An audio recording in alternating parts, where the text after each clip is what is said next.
Welcome back to the Shark Club in downtown Vancouver. Everything Film, supported by Lisa Borsato, Remax Platinum Club winner, All Points Realty Group on Austin Avenue in Coquitlam. Visit lisaborsato.com.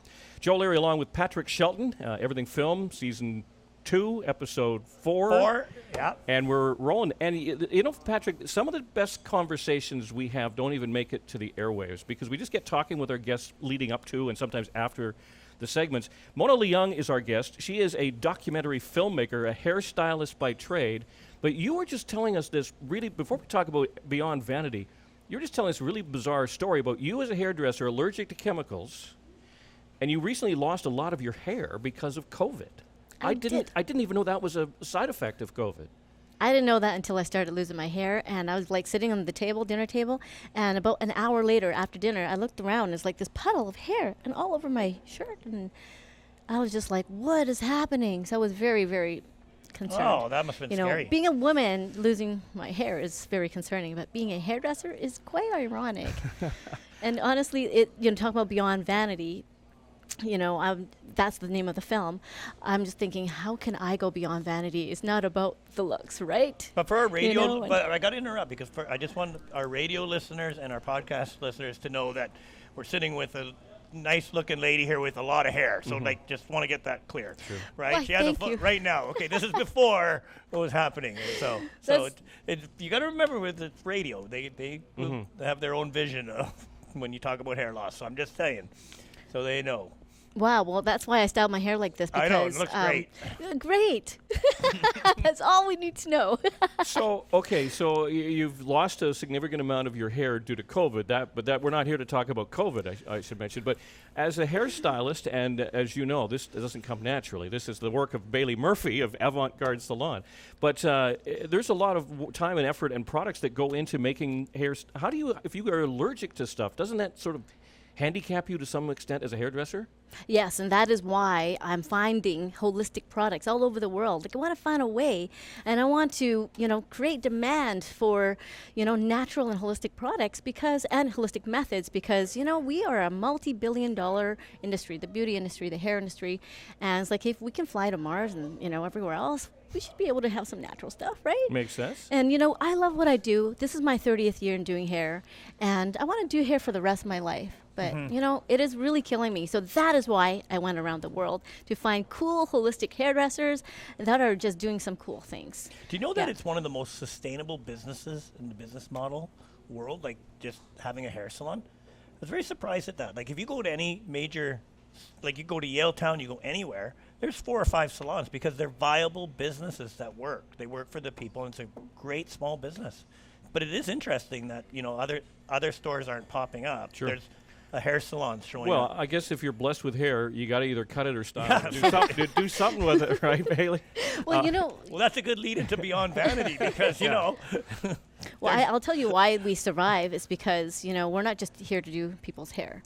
There's somehow, at one point, there's a connection between the client, and the stylist, and then it's like a long-term relationship. It's a lifetime relationship, and I call it the University of Life. I learned so much from my clients, from being a green thumb to whatever it is that I want to learn. I was like, I want to know how to keep my plants alive, and then that day I'll have a green thumb client, Yeah. or a lawyer. It's like, I don't have to pay my lawyer. The lawyer's giving me advice. Here's a question that I have then. And I've always wondered this. Can you tell a difference between like a $20 haircut and a $200 haircut? Is there actually a difference for a man, let's just say? Of course, there is. So if Joe and I went off and one got a $20 and do you care where I'm going? Like, is there a level where it actually, you can only do so much? Well, you know what? The price is one thing. The person behind it is another thing. There you go. Yes. You know what I mean? Like, it could be a $2 haircut, but if I put love into it, just like I put love into my food, everything is going to be amazing. But you can't tell, right? You can't say, wow, that guy. No, until you actually meet the person. I have the same thing with wine, right? I can tell a difference between maybe a $20 bottle and $100, but I can't tell a difference between $100 and $1,000. Well, I was interviewing the most expensive stylist in the world in Hong Kong in the film. He charges $2,000 for a haircut. He does he did Lady Diana's hair. Oh my goodness! A lot of the royals, people fly to him from all over the world. He's an amazing celebrity stylist in Hong Kong. His name's Kim Robinson. And then I went to Nepal and I got the little hole in the wall salon, and he seemed like he did a really nice men's haircut too. Interesting. Yeah. So Yeah. so let's take a pair of twins. Let's say. So say we took two twins and we took one to him and one to the other person. You should have done this in your movie because that would be cool. And then put them in front of people and go, what can you tell the person that had the $2,000 haircut? And that's kind of what I was kind of asking.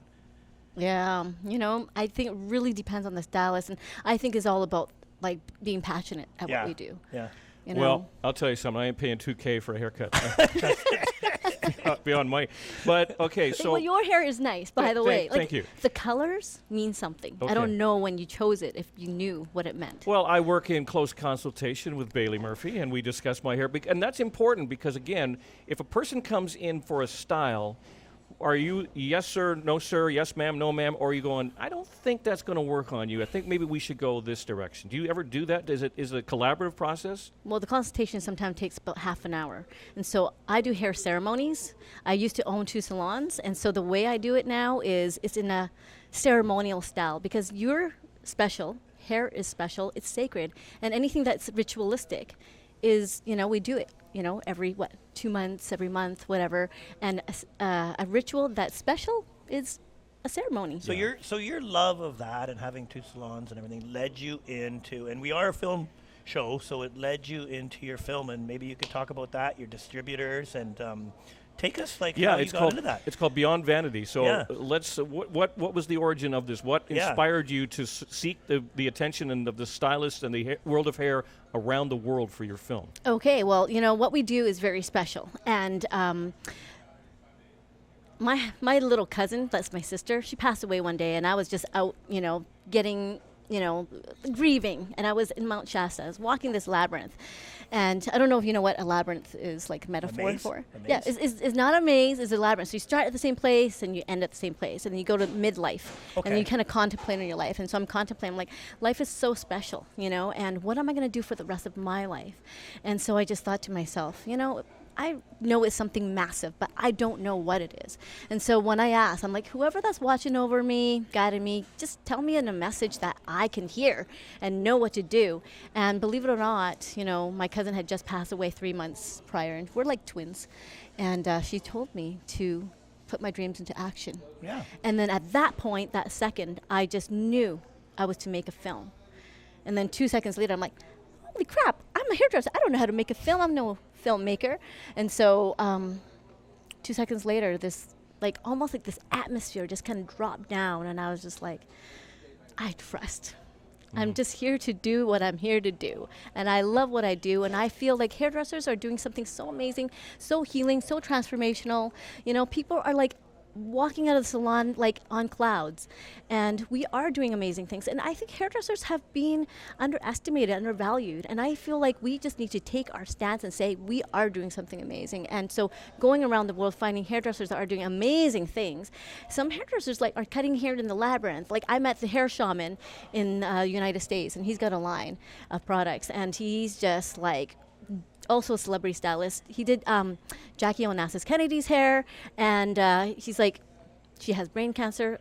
I feel like I caused it. He just went cold turkey, stopped doing hair color, and just did haircuts, teaching Qigong now, has a beautiful line, the Moroccan method, and it's just amazing. So anyway, I just went around the world to do that, to just bring this clarity to people that, we don't just do hair. We are doing something amazing. Wow. And I don't want to put these chemicals on my clients because we don't know. And I've seen, some of the stylists that I interviewed, her parents were both hairstylists. They both died of cancer, lymphoma, and then she was sick, and then she stopped doing hair, and she couldn't, stop. She went back into it. So anyway, it's amazing that what we do is very powerful. And did you when you did that, you went in, and I kind of like documentaries and how you do it. So you came in as an expert. So are you what's the terminology when you go from a perspective, when you watch a documentary and somebody's talking about it, they say, oh, and this person and I went here. Is it you narrating the experience, or are you letting the experiences speak for themselves? letting it speak for itself. However, what I do is I bring these dowsing rods with me and I do breath work, and I just ask, what am I here to do today? Where am I supposed to go? And at one point it's like, go to Nepal and get Hairdressers Without Borders. You know, they're doing amazing things, and from there then it just all started. So it's quite you know. raw then. It's quite raw. It's all like, raw. It's It's all they real talk stuff. and it's the people talking and you just let the cameras roll. That's right. Wow, And okay. Oh, that's I just interesting. asked them what their dream is, you So know. was the Yeah. intent to make a film, or did the film come from your experience as you decided to make a film? Like, did you literally travel the world to document filmmaker or document the hair industry? Yes, I decided to make a film, and I just hired a crew to follow me wherever I was meant to go, and I just really listened to, you know, divine guidance, I call it, and I can't make some of these things up. Like, I'm at the monastery, and they're like, don't film us in the monastery, like 3 emails, don't do it.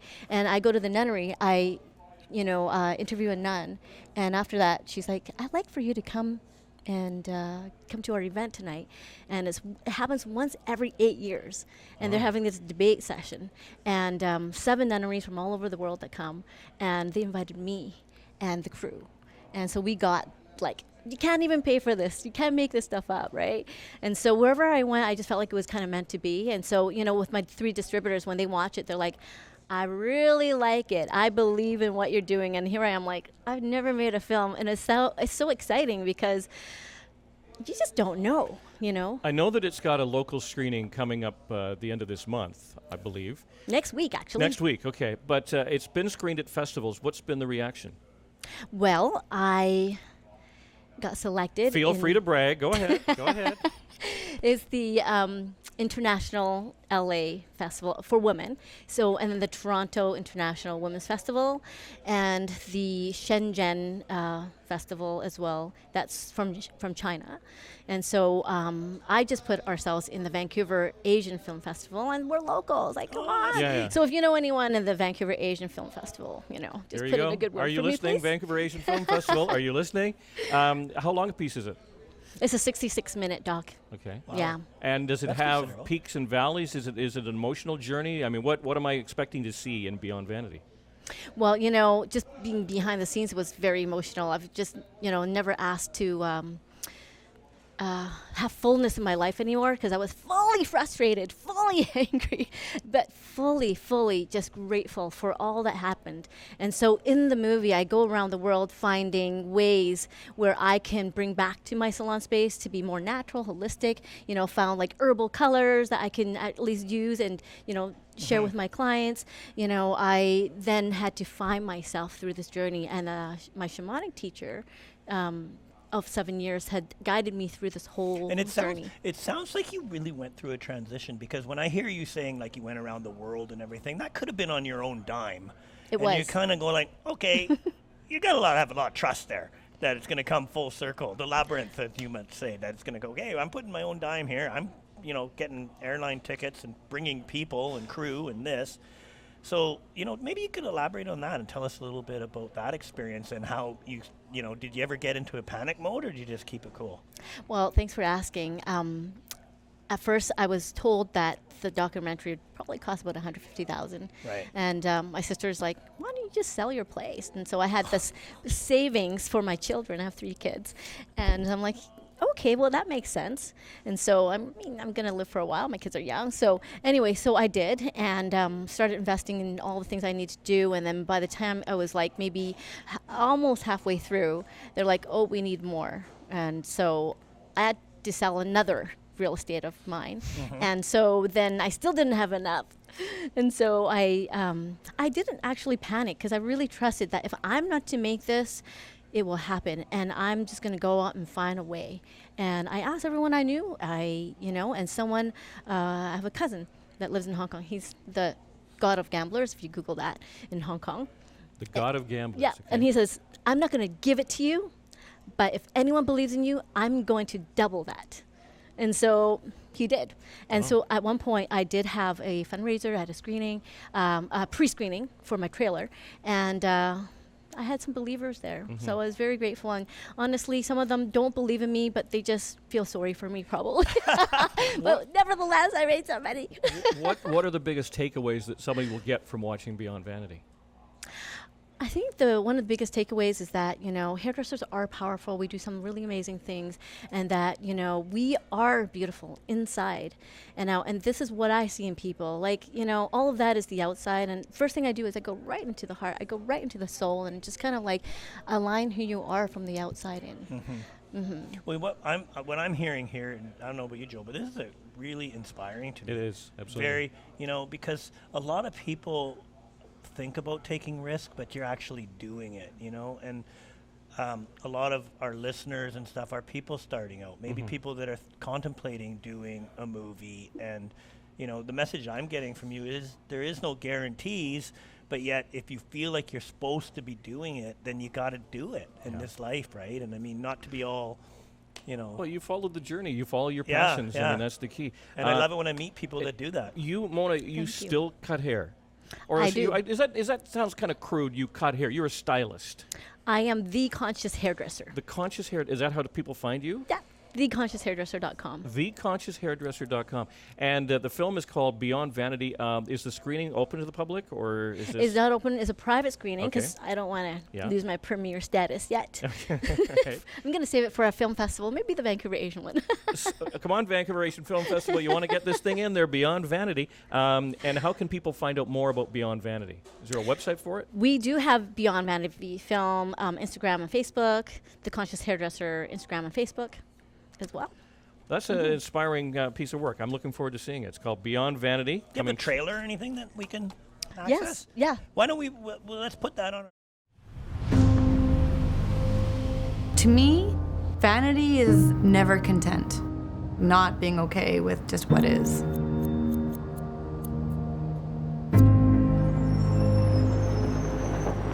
When you look at the beauty industry, how do you manufacture demand for beauty products? You tell people they're ugly.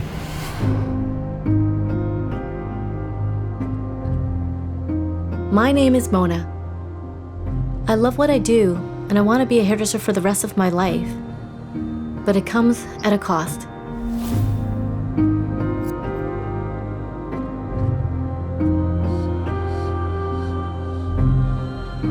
Sometimes I feel like a little mouse, and all I can do is go beep, beep, beep, but I can't actually speak.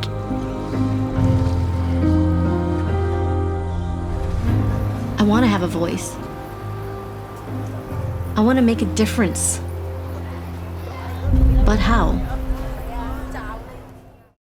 That is a really cool story. Glad that you survived COVID. Sorry that you lost some of your hair, but this is a very inspiring piece of work, and I'm looking forward to it. It's called Beyond Vanity, and our guest is Mona Leung, the documentary producer. Congratulations on your success thus far. Thank you. Come on, Vancouver Asian Film Festival. Let's get this in I have there. one more thing to share because you asked Sure. me a question. I just Yeah. want to finish answering Yeah, for yeah. like the new viewers or the new filmmakers.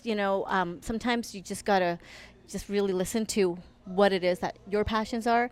And when my distributors said yes, that was like my gold to my ears. I honestly cried.